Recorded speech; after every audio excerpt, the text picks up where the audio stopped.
The winter wind screamed across the high desert like a wounded spirit, dragging coils of snow through the pines and slamming them against the mountain cabin where Luke Harlow, once a drifting cowboy, now a quiet trapper, had taken shelter for the night. He thought he was alone up there, thought the world beyond his fire was nothing but darkness and storm, until the sudden thump against his door nearly sent his heart jumping out of his chest. When he unbarred it, rifle raised, he found not a thief or a hungry wolf, but an Apache woman collapsing into the snow wrapped in torn deerskin, shivering violently, her breath thin like the last flicker of a candle. Luke grabbed her before she fell and carried her inside, laying her close to the fire. At first she didn't speak, only watched him with half-closed eyes sharpened by years of hardship. But when warmth slowly returned to her face, she whispered her name: Naeli, daughter of a renowned scout, separated from her people after the storm and hunted by a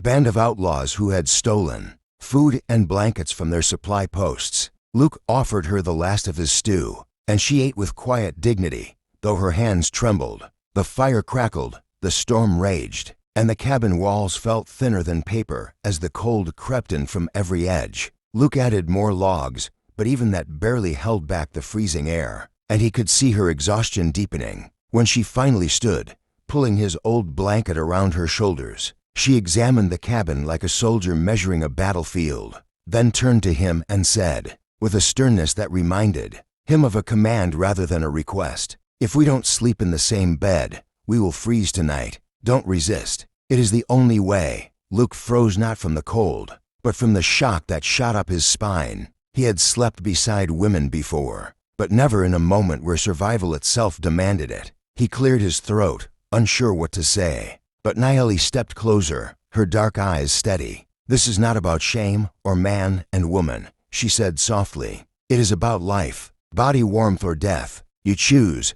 And there was something in her voice, strength mixed with quiet, trust that made refusal impossible. Luke nodded, feeling the gravity of the night settle onto his chest, and together they moved to the single narrow bed pushed against the cabin wall. The storm howled so fiercely it made the timbers tremble, but inside the bed, beneath layered blankets and furs, their shared warmth slowly fought the cold back. Naeli lay with her back against his chest, her breathing slowing, her heartbeat steadying. Luke kept his hands respectfully still, but she surprised him by guiding his arm around her, pulling it close for better heat. "Do not fear," she murmured. "The night is long. We survived together. Hours passed like slow-moving shadows while the fire dimmed into orange embers." She told him, in quiet fragments, about her people's migration, the sacred valley their tribe protected, the hardships they endured since the arrival of settlers and bandits alike. Luke shared his own tale,